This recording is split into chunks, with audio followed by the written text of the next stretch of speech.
I need to apologize as a start because we're a bit out of the scope. I will not talk about water. I'm going to talk, even though I'm going to talk on the same topic in terms of balancing, we're going to talk mainly about people development. So Pujjuut is with me today. I'm going to do the first part where I'm going to introduce the business, who we are, what we're doing, and Pujjuut, I will give you also some statistics about some measure we have about people development. Then Pujjuut's going to also continue to talk about that. So, first of all, Agnico is a Canadian-based mine company.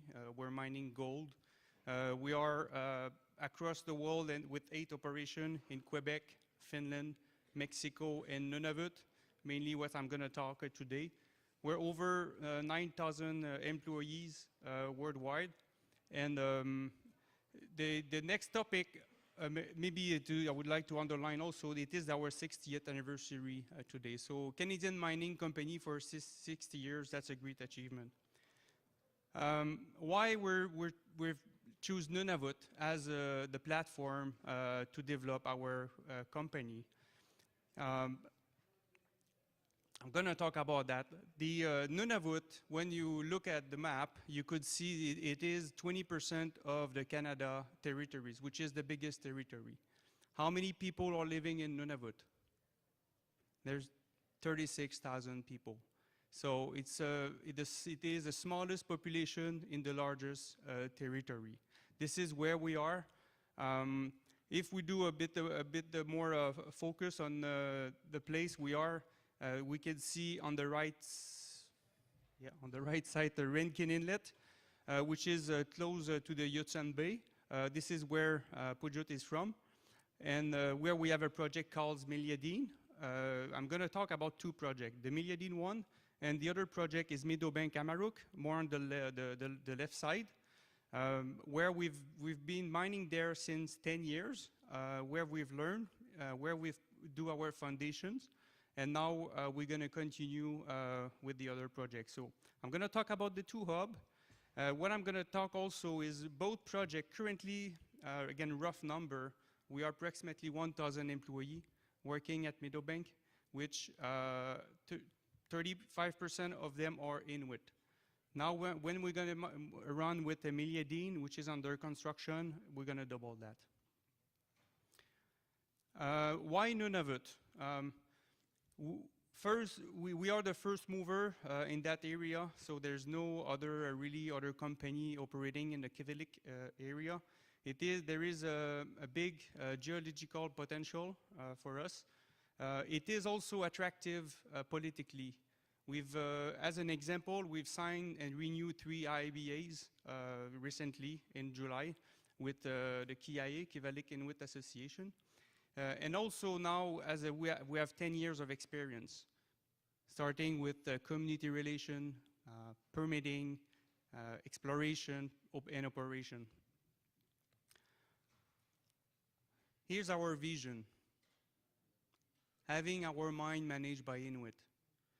We are in Quebec, who's running the mine is people from Quebec. We are in Finland, who's running the mine is people from Finland. Same thing in Mexico. Why we're not there in Nunavut? We're not there yet in Nunavut, but this is what we're heading. That's going to take time. Hopefully I'm going to see that from my eyes. It's going to take generations, but this is what we're looking for. And the rest of the presentation is going into that direction to explain you what we have. First, I'm going to talk to you about the 2 hubs, Meadowbank and Meliadine, what type of project it looks like. Meadowbank, we acquired that in 2007, did the construction, 2 years of construction, and operating since 2010. Around 1,000 of employees, I talk about that.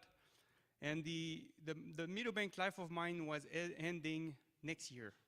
So that was a big thing.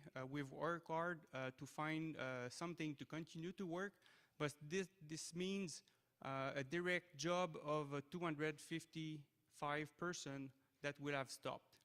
If we're looking to the indirect job, this is a big social impact. So we've been able to find a new deposit and we're going to continue to operate that mine after 2018. Here's the project.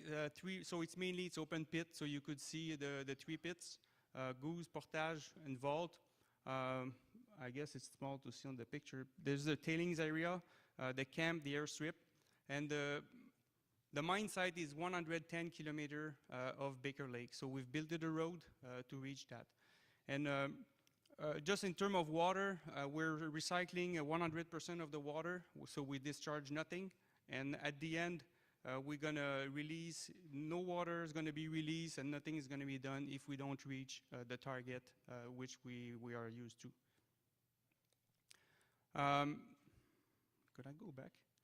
So you could see the vault pit on the top left, which is 8 kilometers from the mine.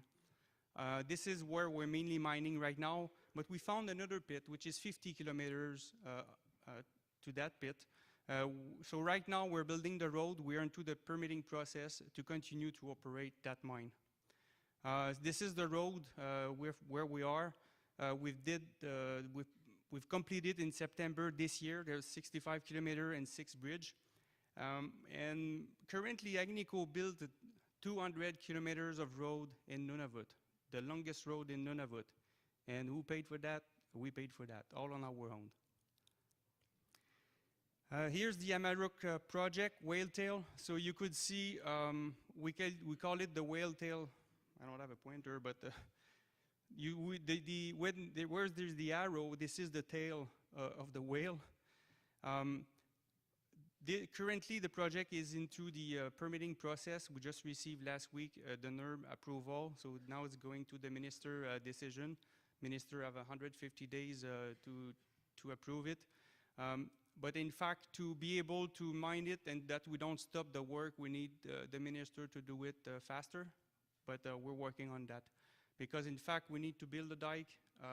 As you could see, the ore body is under the water. So we need to build a dike, do the fish out, pump the water, and then to start the operation. The operation is to process the ore. It's planned to Q3 2019. Meliadine project.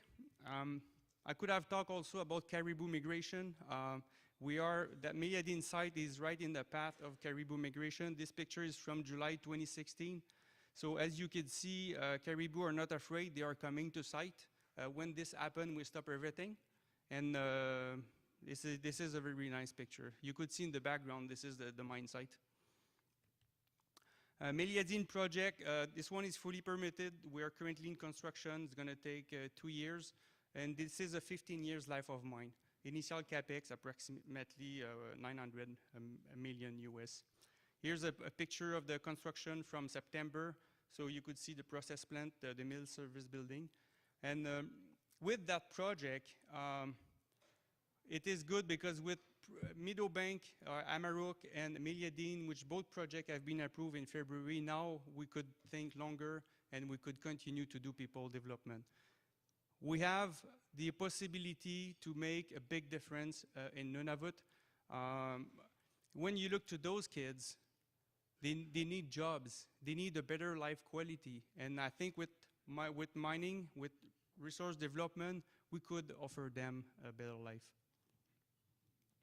I think mining could do it in a sustainable manner. I have no doubt with that. With the technology advancing and everything, this is clear to me. And the mine could generate lots and lots of benefit for the communities and also for the government, where we have agreement with them. 10 years of success to build on. Let's turn now to talk more about the people development side. Here's, on the first slide, you could see the amount of apprenticeship that we had in 2012 and 2017, from 4 to 17. And in fact, 25% of the apprentices in Nunavut are working at our mine.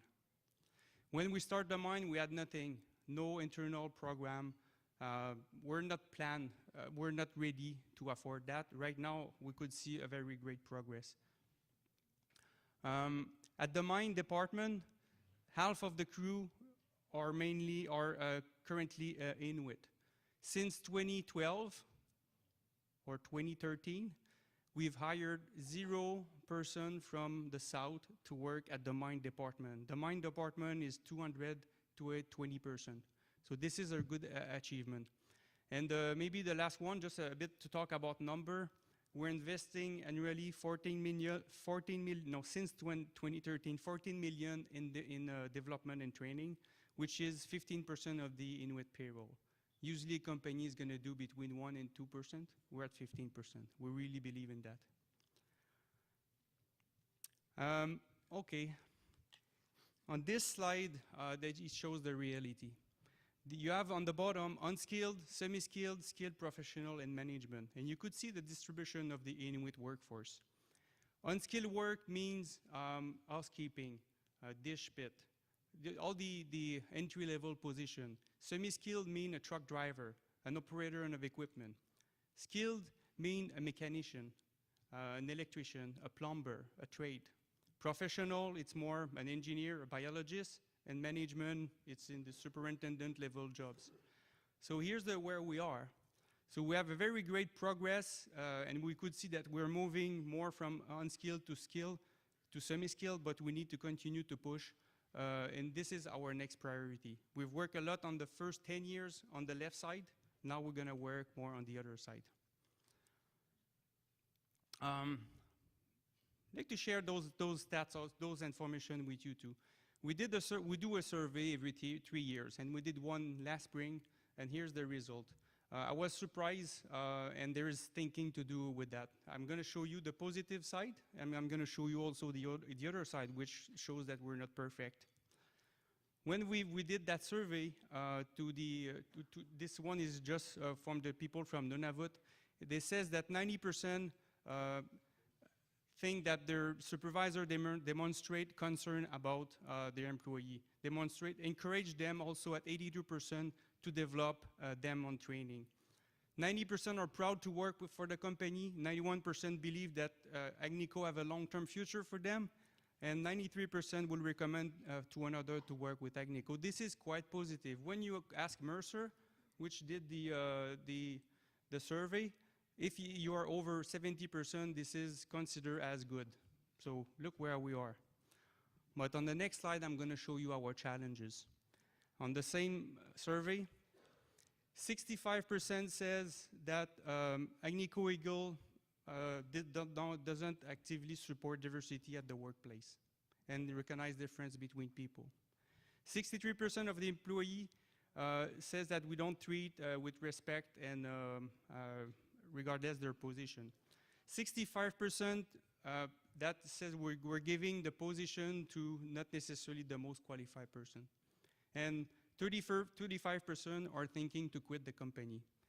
So there's a lot of things to understand, and we need to continue to understand what is behind that and how we could improve this. Even though they're proud and they think there's a good future, 1/3 of them are looking to live. And here's the challenge we have also, turnover. We just have 25% of our employees that have more than 5 years of seniority. Half of the ones are leaving, it is related to family reason. And the other half is because of repetitive absenteeism, which is mostly also related to family and personal reason. The challenge, it looks like that, is to unskilled and semi-skilled work, you don't need necessarily to have a lot of school, but when you're looking to go to the skills and professional and management, you need to have the school. But the school system is not there. The kids in Nunavut don't have the same chances that my kids. This is the reality. Now we're looking how we could fast track that, how we could bring them to the higher level. Again, our vision is to have our mines managed by Inuit, but we need to get into that next level. I'm going to let Pujjuut to continue. Hivullepang me matnawak po nga tako tunga huktichik mata tagvani okallak titaw yulo apta. First of all, just want to thank the organizers for the invite to allow us to speak here today, and also for the kind words that we were hearing from the elder earlier. Thank you very much for those wise words. So I'm going to be here talking about people development. And as a former teacher, teacher by trade, this area is a passion for me, besides our language. But for people development, we have a labor pool process. We have a career path that I'm going to be talking about, trainee programs, and also the pre-trade and apprenticeship programs. But we also have some challenges, and we want to talk about women in mining, and also some success stories that we want to share with you all. For our labor pool process, it's based on the agreement we have with the Kivalliq Inuit Association, and it offers pre-employment development opportunities for the Inuit of the Kivalliq communities. We have 7 communities in our region. So the participants are required to take part in a work readiness course, and then also a 5-day site readiness where they experience different positions within the company in different departments, and then to see what the fit is for the individual. So these are mandatory, and there's also some e-learning that goes on during their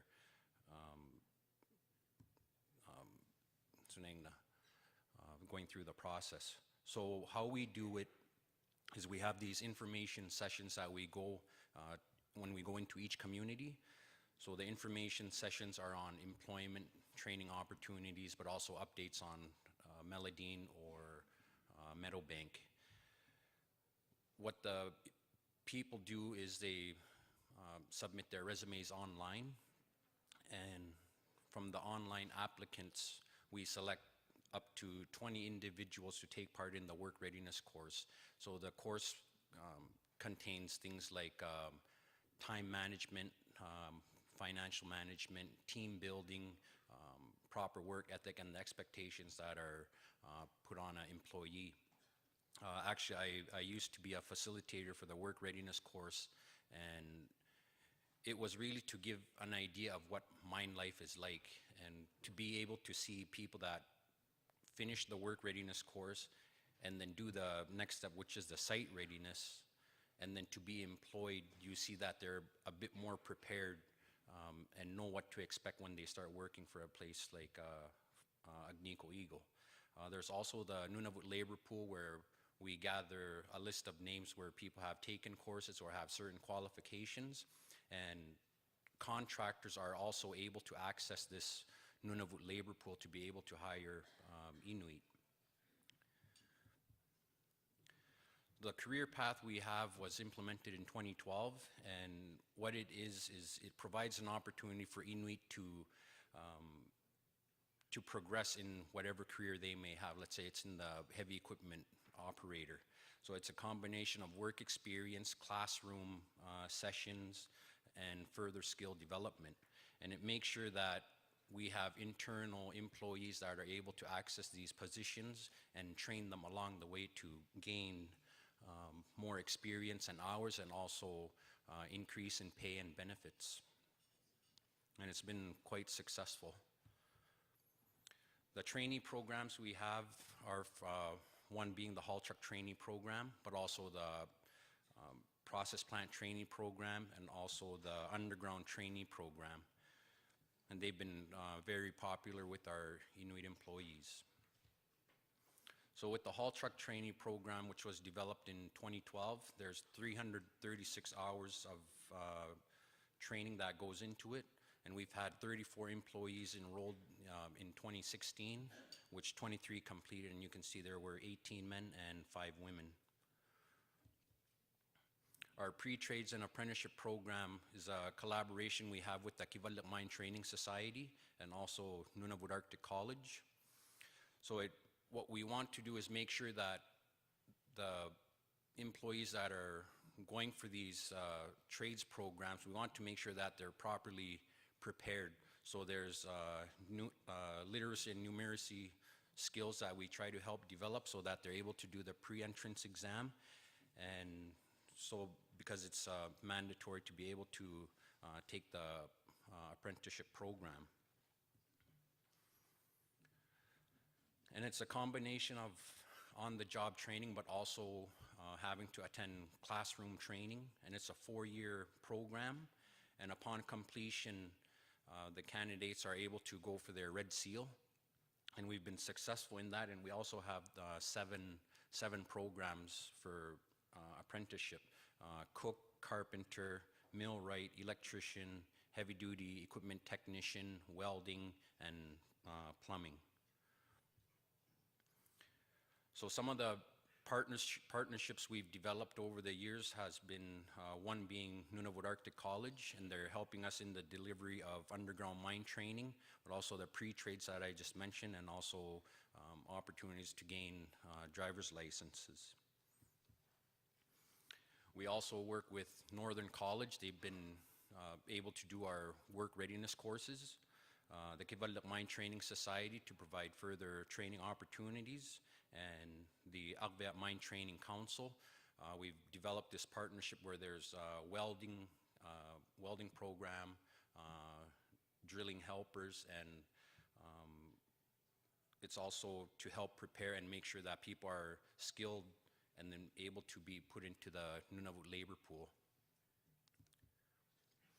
The leadership program we just developed, and it's ongoing right now. There's supervisors that go from Meadowbank and attend courses on site, but also in the community of Baker Lake. So they're integrated into the community. There's some cross-cultural training that goes on, and it helps with cultural awareness for our employees. And there's 4 modules that the people go through: communicating for performance, coaching to enhance capabilities, mobilizing in action, and managerial courage. The person here in the picture is Peter Tapatai. He's one of the community leaders we do have. He's also a very successful businessman from Baker Lake. We've built a great relationship with him, and it's great to see business people like him helping develop Inuit, but also providing employment and further training for us. So the challenges we have are employee for the training. The challenges are employee retention. There's absenteeism, literacy, and numeracy skills. Also technology availability and just the limited sources. And it has to do with living in the north. There's a lot of challenges we do have. One being even just internet. The bandwidth we have is always not sufficient, and just the resources we do have, it takes so much effort to be able to bring anything up north. It's quite the harsh environment as well, but Inuit are quite resilient. We've been living there forever, so we're not going to go anywhere. So it's home, and we love it. Some of the other challenges we have, the gaps we have, are cultural awareness, some of the expertise we have in the trades, building capacity, and some of the essential skills that I mentioned earlier. And I think everybody here also understands some of the other barriers we do have, being poverty, poor housing, health services, mental health support, and education. And these are struggles we do have, and I'm very lucky to have this position where I can interact with different politicians or leaders. We do have to really start to push for things like education, the absolute need for it, because education is key, and it creates opportunities for our people. And I think for communities to really be able to succeed and benefit from projects like Meadowbank or Meliadine, education is where it has to start. And from there, our living conditions, I think, could improve.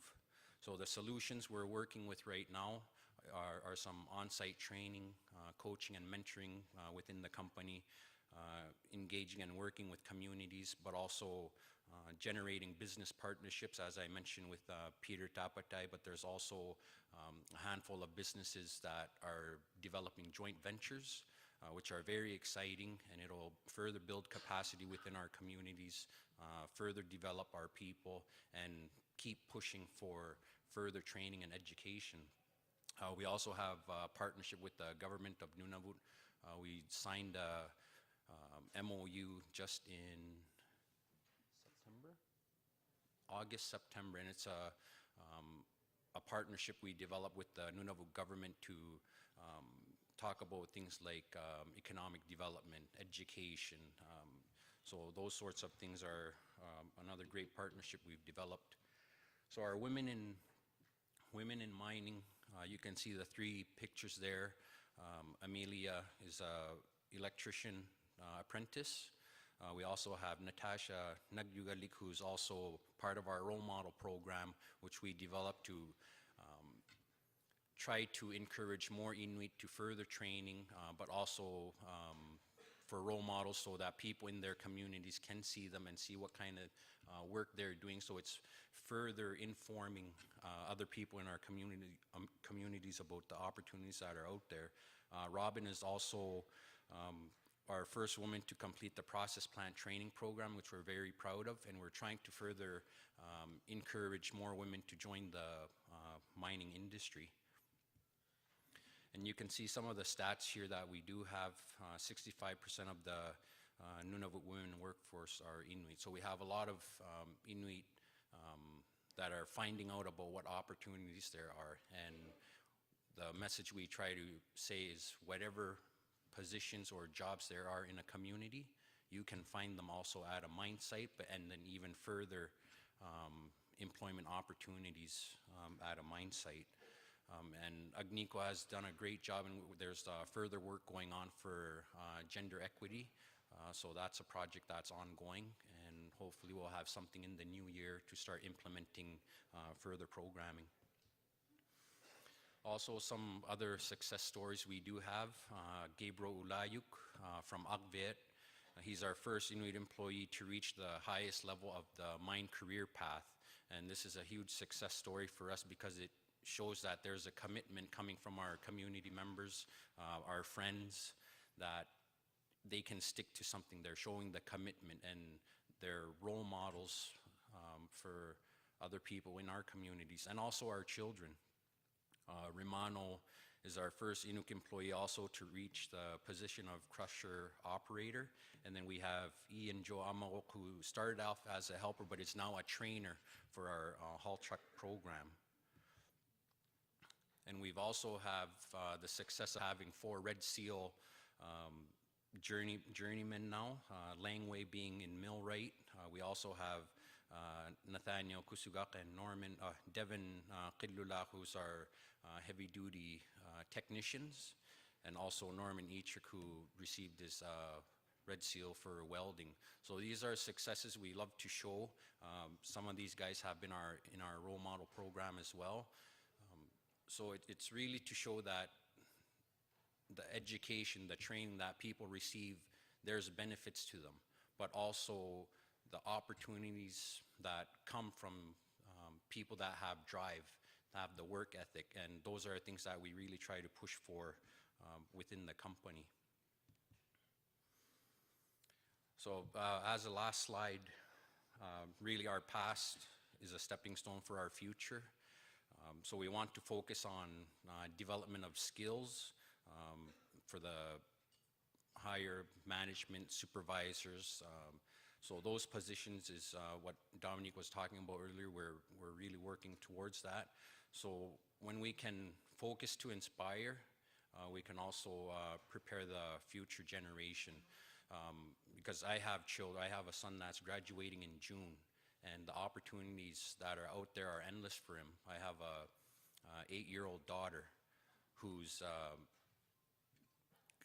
eventually she's going to grow up knowing that there's a mine and the opportunities that are coming with it. So trying to focus on how can we build a strong foundation within our community, but also within the company, to be able to really work together with the different organizations in our region to really push for the education, the personal development, because we want to build a company where Inuit are major players within the mining industry, and that's the direction we're going right now. But it also takes so much support from the community as well, and for people to, I guess, embrace the resource development, responsible resource development for sure. And I don't know if people are aware, but Nunavut has one of the strictest regulatory bodies, the Nunavut Impact Review Board, like the process for permitting and everything else is very, very extensive. And Nunavut is fortunate to be able to have people and organizations that are, I wouldn't really call them watchdogs, but they really make sure that things are done properly. And it's organizations like that that keep companies honest and making sure that there's responsible development going on. No, I just want to thank the organizers again for this opportunity. Tunga hukti taugap ta matna luavik am ino katik katagvani tu kovene kuni inung ni takuyu luagamat tautagvani ilat kaluni. So I even have family here, so thank you very much for the opportunity. So I can see my cousin over there. So have a great conference, and thanks again. Pujjuut and Dominique.